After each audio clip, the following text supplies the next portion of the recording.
ભરૂચમાં 25મી મેના રોજ શહેરના પાંચબત્તી વિસ્તારમાં આવેલી એક હેર સેલૂનની દુકાનમાં આગળના રૂપિયાની બાબતે થયેલી મારામારીમાં એ ડિવિઝન પોલીસે 7 ઈસમો સામે ફરિયાદ નોંધી કાયદેસરની કાર્યવાહી હાથ ધરી છે।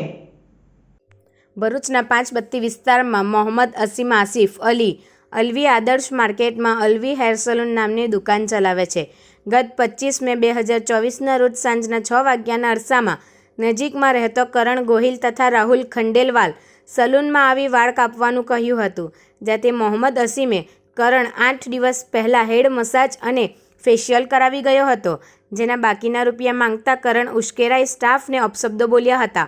ત્યારબાદ કરણે ગોહિલે અમિત ગોહિલને ફોન કરી મોહમ્મદ અસીમ સાથે વાત કરાવતા અમિતે તારે મારે માણસો પાસેથી પૈસા નહીં લેવાના અને તમે બહારથી આવી નહીં કમાવ છો અને અહીંયા ધંધો કરવો હોય તો મફતમાં કામ કરવું પડશે અને 4 તારીખ પછી તારી દુકાન સળગાવી દઈશ તેવી ધમકી આપી અપશબ્દ બોલ્યો હતો।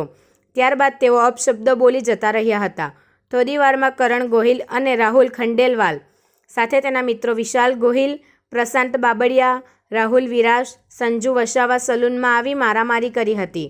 આ સમયે કરણે બેલ્ટ કાઢી મોહમ્મદ અસીમભાઈને માર્યો હતો, જ્યારે વિશાલે છડો કાઢી અપશબ્દ બોલી સલૂન બંધ કરીને જતા રહો, કાલથી અહીં દેખાતા નહીં તો જાનથી મારી નાખીશું અને તમારું સલૂન સળગાવી દઈશ અને તમારે પોલીસને કહેવું હોય તો કહી દેજો, અમે કોઈનાથી ડરતા નથી તેવી ધમકી આપી જતા રહ્યા હતા। આ મામલે મોહમ્મદ અસીમ અલવીએ પ્રથમ સિંધવાઈ પોલીસ ચોકીમાં અરજી આપી હતી, જે બાદ એ ડિવિઝન પોલીસે આ 7 ઈસમો પર ગુનો દાખલ કરી 3 ઈસમોને ઝડપી પાડી અન્યને ઝડપી પાડવાની કવાયત હાથ ધરી છે। આ સલૂનમાં થયેલી બોલાચાલી અને મારામારીના સીસીટીવી ફૂટેજ પણ વાયરલ થયા છે। जिसको बुलाना है ना पुलिस को बुलाया, बहुत लटकते इधर बुला रहे हैं, समझा? देख अभी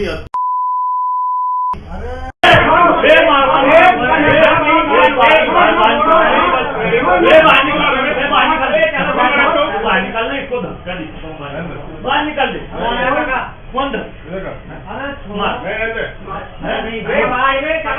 मारता हूँ, आ जाना बाहर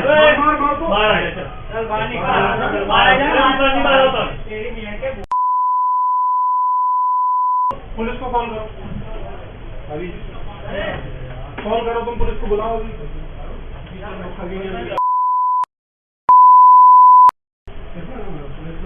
फोन नंबर पे लगाओ ना।